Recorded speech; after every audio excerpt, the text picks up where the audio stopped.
I'm Evan the Counselor, and this is Therapy for the Houses of Hogwarts. It's fun to divide ourselves into different personality types. Whether it's scientific or not, the Myers-Briggs, Enneagram, or even horoscopes gives us a sense of belonging as well as insight to who we are.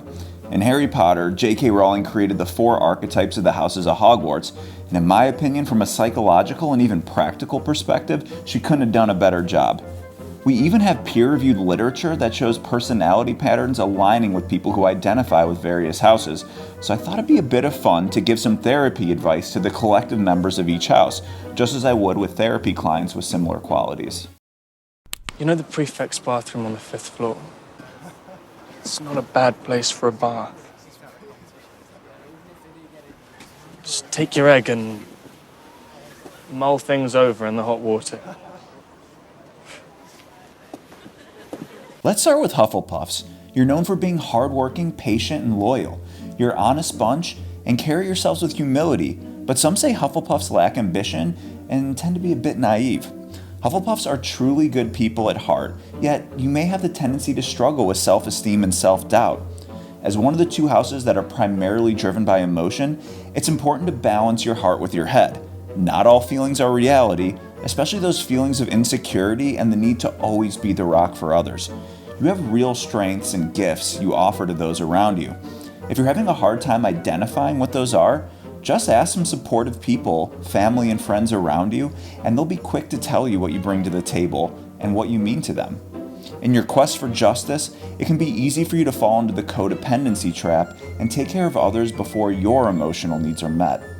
You often carry a strong burden of guilt that you haven't done enough.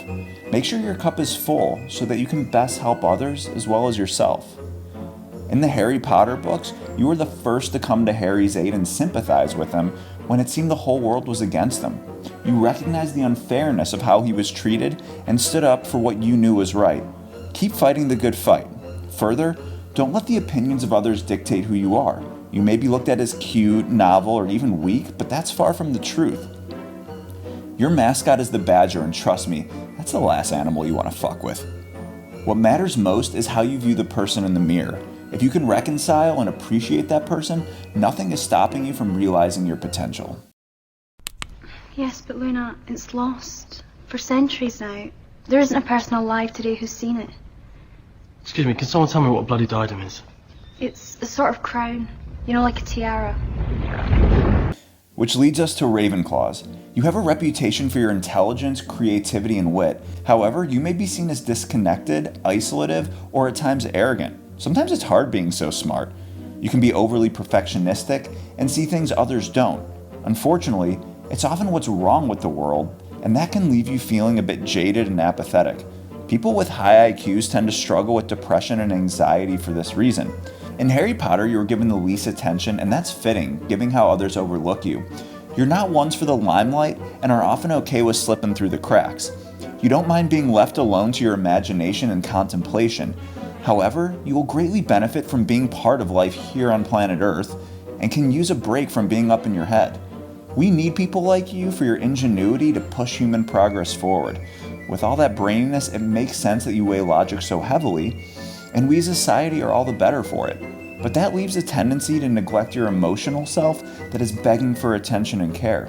You may even at times view emotions as childish.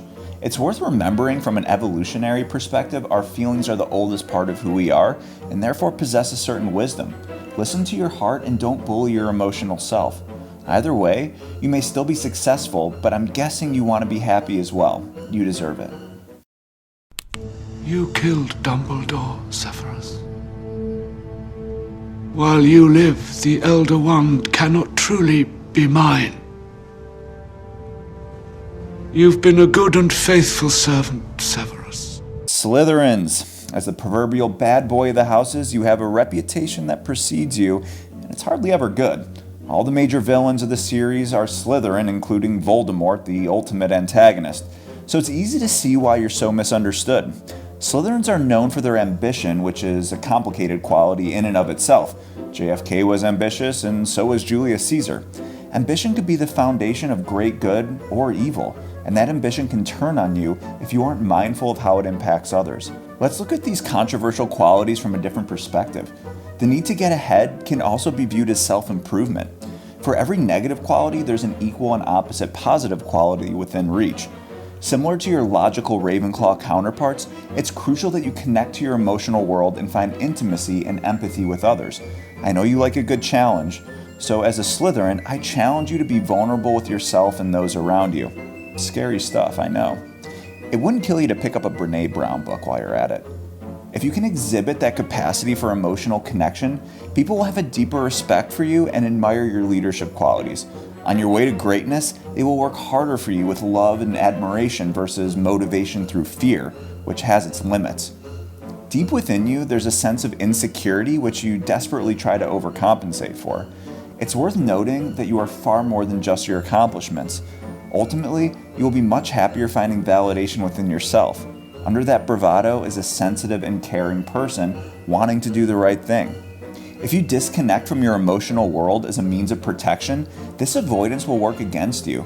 You may not know this, but J.K. Rowling herself identifies as a Slytherin and believes they are capable of great good. Remember what Snape did in the end for Harry, and what impact that had on the wizarding world. Here's a confession. I myself am a proud Slytherin and dabble in a bit of Parseltongue. You don't even know how to fly!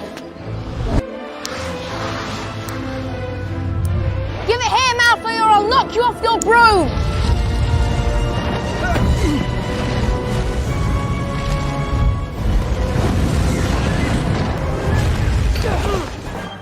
Finally, Gryffindors. Like Harry Potter, you're the protagonist and protector of what you view as right. You may be seen as hot-headed, impulsive, and someone who lets their emotions get the best of them. Being the hero comes with a great burden. Just like your emotional Hufflepuff counterparts, your focus on the external world can lead to neglect of your internal needs and leave you drained. You need to remember that when you aren't taken care of, your ability to be a leader and help others is greatly diminished. This lack of self-care can eat away at you over time. You can learn from the less emotional-driven houses like Ravenclaw to look at the big picture and not just hyper-focus on your feelings in the moment. It will take restraint, but take a step back and use the intelligence you possess to thoughtfully engage with the outside world and not just react to it. Remember that if you get heroically shot down running into the middle of the battlefield, you are of no use to anyone. With your hyper-extroversion and focus on outside validation, it would benefit you to invest in what matters internally. Like your Slytherin rivals, you are ambitious and want to be seen as impressive. Remember that others already admire you and look up to you. This relentless drive to be the model human could be seen as trying too hard or arrogant, and can turn others off. Let your actions speak for themselves. If you can conquer these strong impulses that work against you, you will be that person you always strive for and find a sense of inner peace. To sum it all up, human beings at our core are social animals. Our success has always been dependent on our ability to work together despite our differences. Our personalities greatly differ from one another, and this variety is what makes life interesting and makes us successful. Therefore, no house is better or more important than the other. This is what makes Hogwarts the greatest school the wizarding world has ever seen. What matters most is keeping your own personal house in order. This means living your best life for the sake of your own contentment and being the greatest benefit to those around you. I'm Evan the Counselor, and that was Therapy for the Houses of Hogwarts. Drop in the comments which house you are and if you could relate.